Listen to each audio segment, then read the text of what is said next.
오늘 말씀의 제목이 오라 우리가 여호와의 산에 오르자. 여러분은 어느 산을 좋아하십니까? 가까이는 우리 우면산이 있고 청계산이 있고 멀리는 또 우리 한라산이 있습니다만은 오늘 우리가 여호와의 산에 오르기를 바랍니다. 말씀의 산 이사야의 산에 올랐으면 좋겠습니다. 말씀한 대로 우리가 이사야서를 해석하는 것이 아니라 이사야의 이 말씀이 우리의 삶을 해석할 수 있기를 바랍니다. 오늘 본당뿐만 아니라 별관, 여러 별관에서 예배드리는 모든 주의 종들, 또 방송으로 들어오시는 모든 분들에게도 동일하게 이사야의 말씀이 오늘 우리 현실의 삶을, 우리의 삶의 국가적인 여러 현장들도 주님이 해석해 주시기를 바랍니다. 잘 아시는 대로 이사야 이제 1장 끝내고 2장인데 2장 1절은 이렇게 시작됩니다. 1절 보겠습니다. 아모스의 아들 이사야가 받은 바 유다와 예루살렘에 관한 말씀이라 그랬습니다. 하나님의 말씀은 현실을 직시합니다. 오늘 사랑의 교회와 오늘 모든 성도들 또 대한민국을 향한 주님의 말씀으로 듣기를 바랍니다. 이것이 오늘 이제 2절부터 쭉 이어지는 표제가 될 것이고, 또 지난주에 말씀한 대로 이사야 전체의 표제는 1장 1절인데 1장 1절에 유다왕 우시야와 요담과 아하스와 히스기야 시대의 이 배경을 보면, 우시야는 막판에 말년에는 좀 잘못했지만 대체적으로 선한 왕이었습니다. 어떤 왕이었다고요? 선한 왕. 그리고 그가 지혜가 있고 또 부국강병에 대한 은사도 있어가지고 나라가 번영을 구가를 했습니다. 우시야 시대에. 그 다음에 그 아들 요담 왕도 아버지의 정책을 계승해가지고 해군이 강화되고 무역이 강화되고 이렇게 해가지고 요담 시대에도 많은 번영이 일어났습니다. 그런데 참 이게 이 인생의 아이러니인지 아니면 삶이 그런 건지, 아버지 요담은 선했는데 그 다음 왕이 아하스라는 왕이었는데, 이 아하스가 어릴 때부터 못된 것만 배워가지고 잘못 배워가지고 하나님 앞에서 악한 길로 행했습니다. 이 아하스에 대해서 뒤에 성경에 뭐라고 나와 있냐면 3장 12절에 내 백성을 학대하는 자는 아이요 어지럽히는 사람이었어요. 아하스는 무능하고 불성실하고 잔인하고 불신앙적인 왕이었습니다. 그래서 우시야와 요담의 치하에서는 영광스럽고도 찬란한 왕국이었는데 이제 타락한 나라, 그리고 부패의 소굴로 전락하고 말았습니다. 참 기가 막히죠. 부모는 착한데 자식이 못된 게 나왔어요. 또 놀라운 것은 이 아하스의 아들이 히스기야인데 부모는 또 못됐는데 또 히스기야가 또 착한 거예요. 또 히스기야는 착한데 히스기야의 아들 므낫세는 못났어요. 그러니까 부모는 착하지만 자식이 못될 수 있고, 자식은 못됐지만 또 그 다음엔 또 착한 왕이 될 수도 있고, 그래서 우리는 하나님 앞에 늘 벌벌벌벌 하고 하나님 앞에 하나님의 뜻을 구하면서 우리가 기도하면서 벅벅 기어야 되는 거예요. 맞습니까? 그러면서 북쪽 이제 통일 왕국이 분열돼 가지고 북쪽 왕국은 이스라엘인데, 북쪽 왕국은 19왕이 몽땅 다 악한 왕들이었어요. 그 남쪽은 왕이 20명이었는데 그 중에 한 7, 8명 정도가 선한 왕이었어요. 그러니 하나님이 북쪽 왕국을 오래가게 하시겠습니까? 남쪽의 유다 왕국을 더 오래가게 하시겠습니까? 그거야 당근이죠. 그거야 남쪽 왕이 북쪽보다 140여 년 정도 더 지속을 했습니다. 이 나라, 이 시대에 또 우리 현실 사회에서도 하나님 진실되게 섬기면 특별하게 하나님께서 바울이라든지 욥이라든지 특별하게 하나님이 좀 이렇게 고난을 통하여 더 큰 은혜와 더 깊은 영적인 차원으로 올려는 사람을 위해, 우리 더 평범한 우리 그리스도인들은 하나님 잘 섬기고 그 다음에 하나님 뜻에 살려고 노력하고 하나님 앞에 벅벅 기고 기도하면 하나님 우리에게 필요한 은혜를 베풀어 주시는 것입니다. 이건 예외가 없는 것이에요. 지도자가 누구냐에 따라서 그 나라의 번성이 왔다 갔다 하는 건데, 2조 500년 가운데 제대로 된 왕은 제가 볼 때는 한 명밖에 없었어요. 세종대왕. 근데 이 말을 듣던 옆에 듣던 누구가 목사님 정조도 넣어달라고 막 그래요. 정조를 넣든 말든 별로 우리나라는 이런 지도자의 벽이 이게 별로 없었어요. 이제 이런 배경을 앞에 놓고 오늘 이 말씀을 통해 오늘 현실에서 우리가 뭘 어떻게 적용할 것인가, 오늘 제가 시간에 좀 집중해서 말씀을 드릴게요. 여러분, 참된 신앙인은 참된 애국자입니다. 오늘 이걸 먼저, 이사야는 자기 민족에 대한 무한한 사랑을 가진 애국자였습니다. 그 부강했던 우시아와 그 다음에 요담 치하에서 그 부강했던 민족이 참상과 부패와 나락으로 떨어졌는데, 그 아하스 때문에, 그래서 그 가슴에는 말할 수 없는 비탄이 가득했어요. 아주 그냥 탄식이 가득했어요. 정말 자기 나라를 사랑하는 애국자로서의 오늘 이 표현들을 하고 있는 것이에요. 사실 왕족이요 선지자인 이사야는 이런 고생을 안 해도 되었습니다. 그 나라를 사랑하는 것 때문에 백성을 일깨우라는 명령 때문에 뒤에 나옵니다마는, 이사야는 3년 동안 벗은 몸, 벗은 발로 속옷만 입고 벌거벗은 행장을 가지고 큰 어려움을 겪었습니다. 이걸 보면 선지자도 고생이 너무 많구나. 그래서 부패한 나라에 대해서 이사야는 너무 마음이 답답해가지고 이사야 3장 8절에 예루살렘이 멸망하였고 유다가 엎드러졌으면 그들의 언어와 행위가 여호와를 거역하여 그 다음에 그의 영광의 눈을 범하였습니다. 기가 막히게, 이 옛날 성경은 영광의 눈을 범하였다는 말을 영광의 눈을 촉범했다. 그러니까 여호와는 온 땅을 감찰하시는 하나님의 눈인데 그 눈앞에서 범죄를 했다, 이런 뜻이에요. 그리고 이 범죄를 하는데 이사야가 지금 막 가슴 아리를 하는 것은 우시아와 요담까지는 괜찮은데 이 아하스가 못되고 있는데, 이 아하스가 통치를 하는데 무슨 일이 벌어졌냐면 나라가 외부로부터 공격을 당하는 것입니다. 그 어려움 가운데서 오히려 그 디글랏 블레셋 그 아수르 왕을 의지를 했어요. 친 아수르 정책을 펼쳤어요. 이사야가 너무 답답해가지고 그러면 안 된다고, 친 하나님 정책을 좀 펼치라고. 그 아무리 얘기도 못 알아듣는 거예요. 이사야가 너무 답답해요. 그의 그 예언을 7장 14절에 뭐라고 하냐면, 주께서 친히 징조를 너에게 주실 것이라. 보라, 처녀가 잉태하여 아들을 낳을 것이요 그 이름을 뭐라고요? 임마누엘이라. 임마누엘이라 할 정도 하나님이 함께 계시는 그 은혜가 우리나라에 임해야지 우리가 친 이스라엘 정책을 펼치면 안 된다.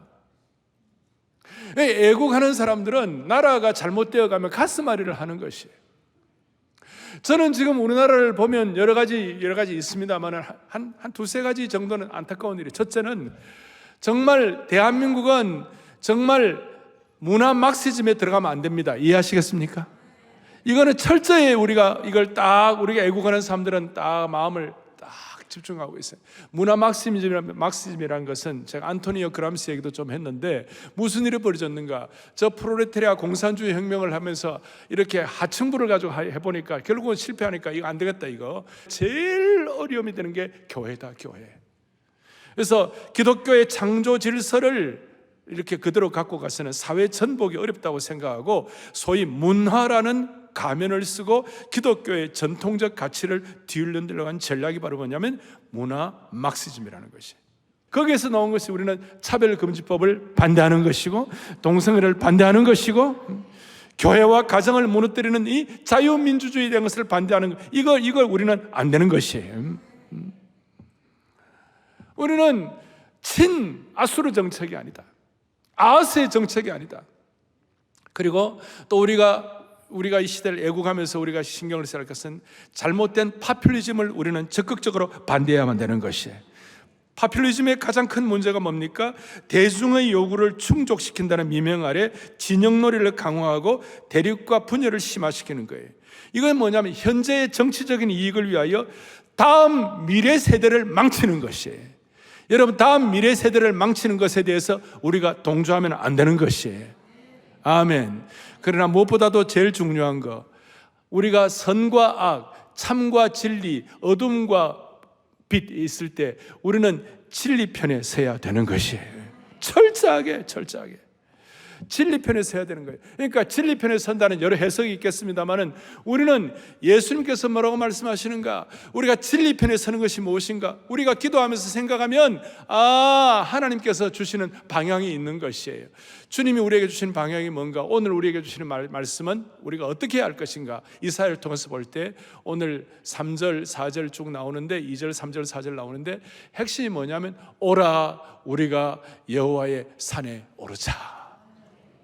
참 진리 편에 선다는 것은 우리가 여호와의 산에 올라가야 한다는 것입니다. 이사야의 독특한 어법 중에 하나가, 지난주에는 오라 우리가 서로 와서 변론하자, 진홍같이 주홍같이 붉을지라도 너희 죄가 눈과 같이 양털같이 휘어질 것이다. 그때는 보혈 복음의 장으로 초대를 했습니다.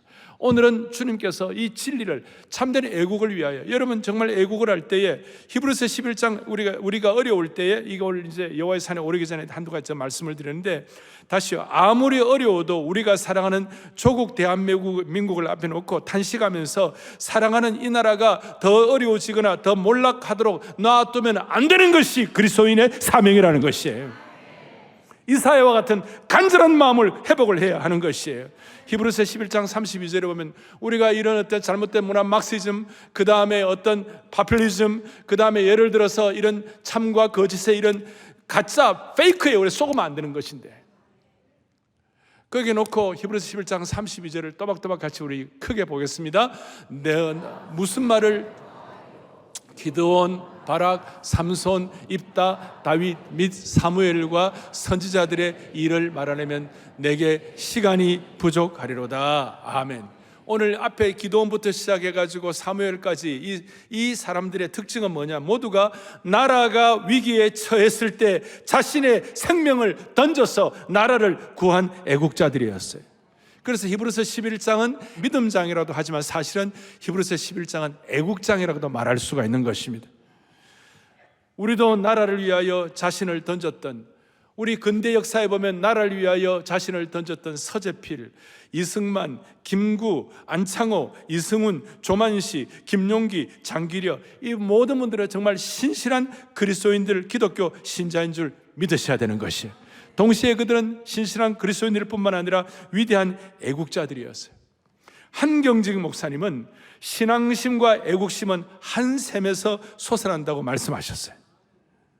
숭실대 가면 한경직 기념관이 있는데 그 기념관 벽에다가 딱 한경직 목사님 말씀이 이렇게 붙어 있어요. 내가 물려줄 물질과 유산은 없다. 그러나 믿음을 지켜라.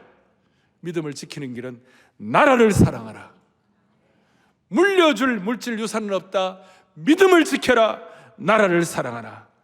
친애하는 사랑하는 형제 자매 여러분, 그리스도인이야말로 참된 애국자인 줄로 믿습니다. 우리가 이런 그리스도인들이 이런 마음을 갖고 있을 때, 이런 마음가짐 가지고 우리가 여호와의 산에 올라가면 이것 자체가 우리 대한민국의 참된 복이 될 것입니다. 왜냐하면 그리스도인이 가는 곳마다 새로운 사명이 생기고 민족의 잘못된 환경들이 복된 환경으로 바뀌어지는 그런 은혜를 주시고 또 그런 역할을 하기 때문에 그렇다는 것입니다. 이래서 나라의 세계를 열기 위하여 우리가 다시 한번 다짐해야 할 것은, 오라 우리가 어디에 오르자고요? 여호와의 산에 오르자. 지난주에는 보혈복음의 산에, 보혈복음에 우리가 초대를 받았는데 오늘 우리가 여호와의 산에 올라야만 하는 것입니다.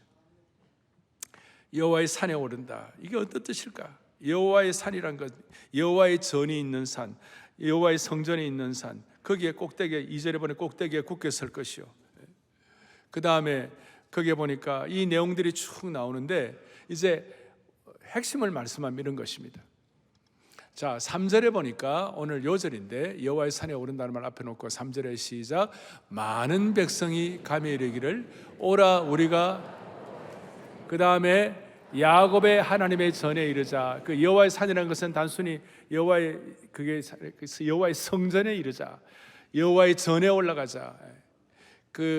그러면서 3절 뒤에 계속 보겠습니다. 같이요. 그가 그의 길을 우리에게 가르칠 것이라. 우리가 그 길로 행하리니, 그 다음 계속해서 이는 율법이 시온에서부터 나올 것이요 여호와의 말씀이 예루살렘부터 나올 것이니라. 아멘. 자, 이 내용을 제가 뭉뚱그려 설명하겠습니다. 이는, 다시요, 이는 여호와의 산에 올라니, 이는 율법이 어디서 나온다고요? 시온에서 나온다. 여러분, 본래 율법은 누구로부터 나왔습니까? 모세를 통하여. 어느 산입니까?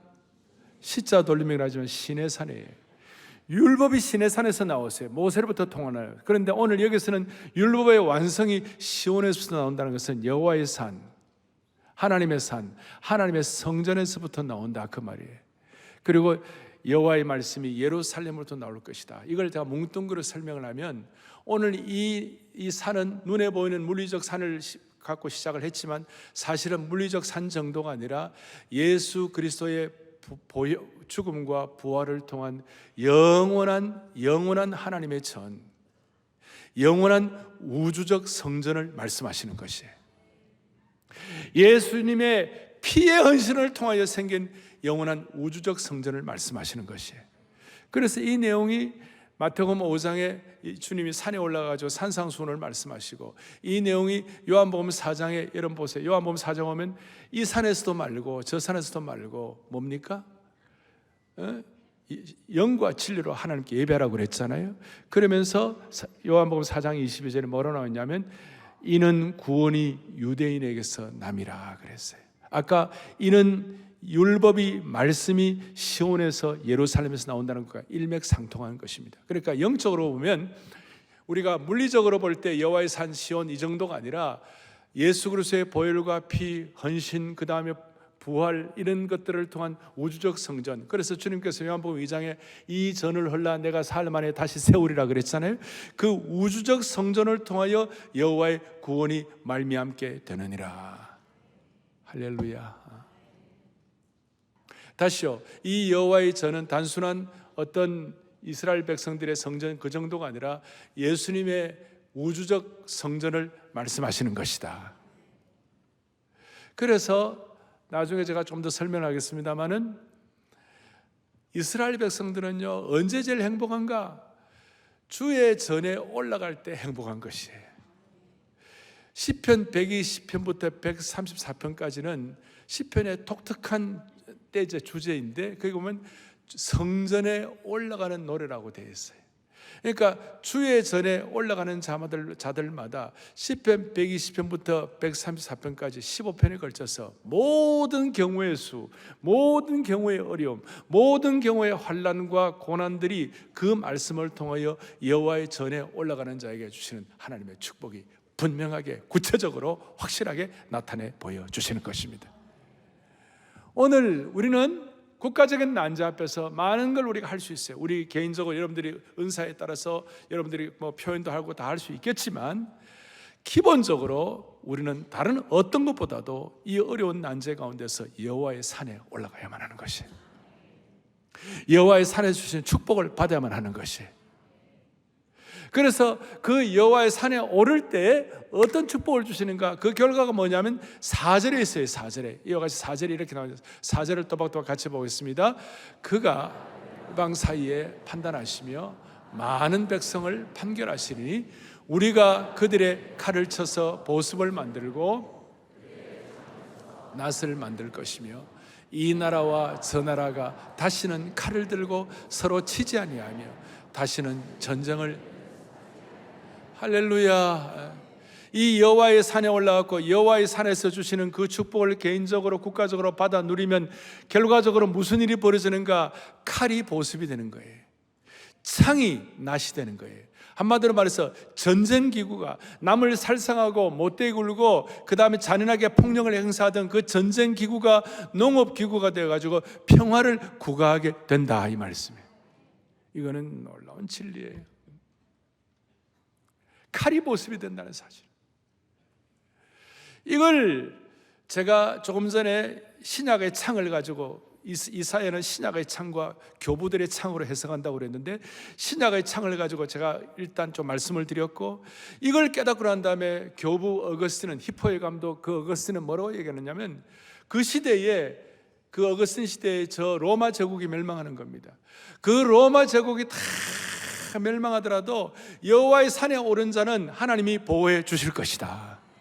하나님이 보호해 주시는 그 은혜를 가지고 그 어거스틴의 그 대역작 City of God, 하나님의 도성, 신의 도성, 신국을 썼어요. 그러니 모든 역사의 하성 가운데서 지금 시대에 되어가는 많은 일들이 있습니다마는 사랑의 교회 교우들과 대한민국 교회 성도들은 여호와의 산에 올라가야만 하는 것이에요. 여호와의 산의 궁극은 뭐냐? 예수 그리스도의 우주적 성전 되시는 그 은혜를 받아 누려야만 되는 것입니다. 율법은 모세로부터 시작되었지만 율법의 완성은 여호와의 산에 올라가는 우주적 성전 되시는 그 산에 올라가는 예수 그리스도를 통하여 주시는 하나님의 축복이 되는 것입니다. 그래서 여러분, 그 결과가 전쟁과 어떤 이런 고통의 시대가 평화와 하나님이 주시는 그런 안정의 시대로 바뀌게 된다는 이런 말씀을 4절에서 하고 있는 것입니다. 예를 들어서 이런 뜻입니다. 이레니우스 같은 그런 교부들은 이거는 너무나 놀라운 것이다. 이거는 바바리안들이 야만인들이 여호와의 산에 오르고 우주적 성전 되시는 예수 그리스도의 은혜를 깨닫고 그분이 주시는 모든 것들을 제가 좀 설명할까요? 120편부터 134편까지의 축복들을 다 받아 누리게 되면 그 거칠고도 그 야만인적이고도 그 말도 안 되는 그 큰 문제들이 하나님 나라의 신실한 도구로 그리고 평화와 안정을 누리게 되는 것이다. 대표적으로 여러분 글래디에이터라는 영화를 보셨을 거예요. 거기에 초반부에 뭐가 나오느냐면 그 바바리안들, 게르만족들 거기에 뭡니까? 거친 사나운 함성들과 함께 사람 머리 막 잘라가지고 머리 들고 시작하는 야만인들이 막 나오는 그게 게르만족들이에요. 그 게르만족들이 복음을 받아들이고 말틴 루터가 나오고 복음의 역사가 이러니까요. 여러분 이제 독일에 가보십시오. 독일의 농촌은요 너무너무 아름다워요. 별로 반응도 안 하셔. 독일에 가보면요 하이델베르그라든지 그 옆에 농촌들은 그 농촌의 집들, 그 다음에 그 전체적인 어떤 그 구조들, 그다음 평원들, 그리고 들판, 나무 모든 것들이 진짜 아름다워요. 그 게르만의 바바리안족들이 이와 같이 하나님의 복음에 의해서 너무나 아름다운 칼이 보습이 되고 창이 낫으로 변화되는 그런 축복을 받아 누리게 되는 겁니다. 그래서 우리는 이 난국 시대에 우리가 주님, 우리 한국 교회는 여호와의 산에 올라가겠습니다. 여호와의 산에 올라가겠습니다. 대신 우리는 애국하겠습니다. 이사야처럼 애국하겠습니다. 우리는 문화막시즘은 안 됩니다. 주님, 우리나라는 파퓰리즘은 안 됩니다. 우리나라는 주님 참과 거짓에 있어서 우리는 거짓은 안 됩니다. 이런 거짓에 의한 나라가 되지 말게 하여 주시옵시고 참된 나라가 되게 하여 주옵소서. 이렇게 하면서 소원하면서 여호와의 산에 올라갈 때 여호와의 산에 성전에 오르는 자에게 주시는 하나님의 축복을 우리 모두에게 허락해 주실 것입니다. 이제 마무리로 여호와의 산에 올라가는 자에게 주시는 축복이 뭘까? 여러분 앞으로 예배를 드리러 올라올 때마다 이 예배당이 여호와의 산이 되어야만 할 것입니다. 여러분들 가정마다 기도하는 가정 예배가 여호와의 산이 되어야만 할 것입니다. 그럴 때마다 그 여호와의 산이 여러분들의 삶을 해석해 주실 것입니다. 시편 120편부터 134편 제가 도표를 만들었습니다. 자, 시간이 없기 때문에 딱 보여주십시오. 네. 자, 사람들로부터 음해를 당하고 억울한 오해를 당하고 있는 사람들은 여호와의 산에 시편 120편부터 134편까지는 제목들이 뭐냐면 성전에 올라가는 노래예요. 여호와의 산에 올라가는 노래예요. 이걸 보고 여러분들 모든 분들의 마음 가운데 지금 억울한 일을 당하고 환난 가운데 있는 분들은 시편 120편을 노래하시기 바랍니다. 여호와의 산에 오늘 오르자라고 그랬고 거기 보면 자발적인 것이고 그리고 거슬러 올라가는 것입니다. 이 세태의 약점을 거슬러 올라가는 것입니다. 그 다음에 인생길을 가로막고 있는 사면 초가가 있을 때 여호와의 산에 올라가고 도움을 구하시는 분들은 시편 121편을 크게 읊조리시기를 간절히 바라는 것입니다. 그 다음에 한번 읽어보세요. 세 번째 한번 시작.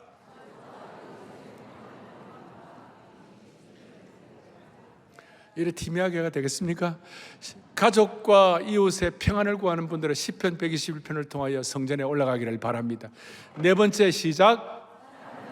조소와 멸시 속에서 은혜를 구하는가. 시편 123편을 노래하면서 여호와의 성전에 올라가시기를 바랍니다.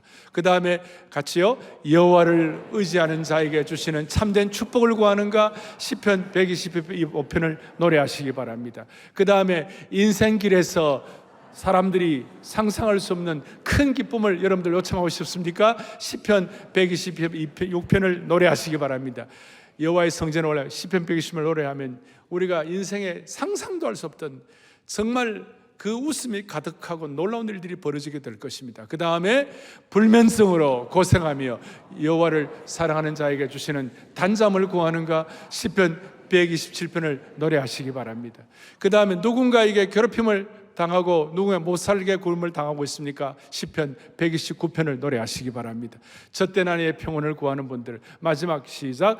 전능자에게 주시는 기름 부음의 참된 축복을 원하십니까? 시편 132편을 수요 전에 올라가면서 노래하시기를 바라는 것입니다. 더 많이 있는데 제가 시간이 없어서 요약을 했습니다. 사랑하는 형제자매 여러분, 오늘 이 말씀이 그대로 와닿기를 바라고, 지난주에 오라 보혈로 복음에 초대받았다면 오라 여호와의 성전에 주시는 주님의 축복을 받으시기를 간절히 바랍니다. 눈을 들어 산을 보아라. 너의 도움 어디서 오나? 천지 지으신 너를 만드신 여호와에게로서다. 눈을 들어 산을 보라. 찬양하십시다. 눈을 산을 보아라.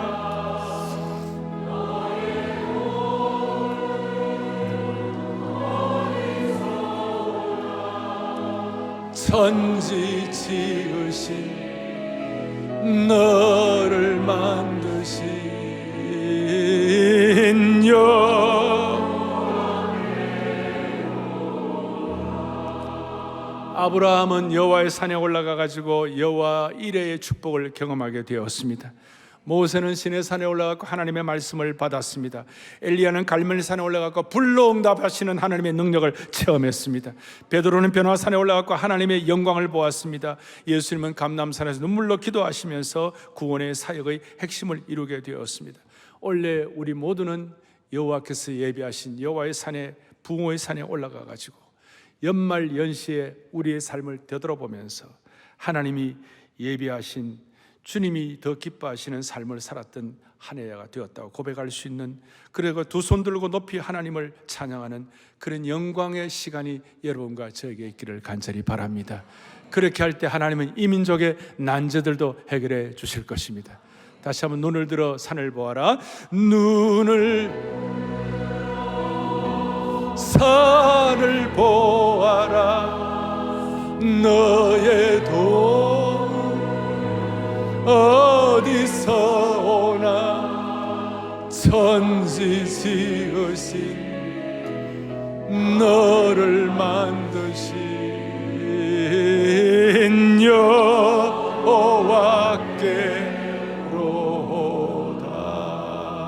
여호와께로다. 아멘. 가슴에 손을 얹겠습니다. 하나님 아버지 감사합니다.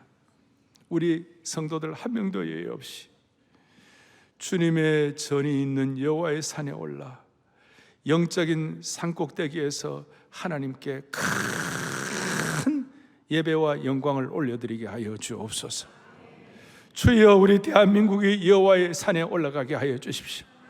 참된 예배를 통한 예배의 능력을 가지고 치유와 하나님의 능력을 체험하게 하여 주시옵시고, 대한민국의 주님 세기를 열어주셔서 수많은 난제들이 여호와의 산에 올라가는 자들을 통하여 해결받게 하여 주시옵소서. 할렐루야. 우리를 여호와의 산으로 초청하시는 우리 주 예수 그리스도 이름 받들어 간절히 기도 올리옵나이다. 아멘.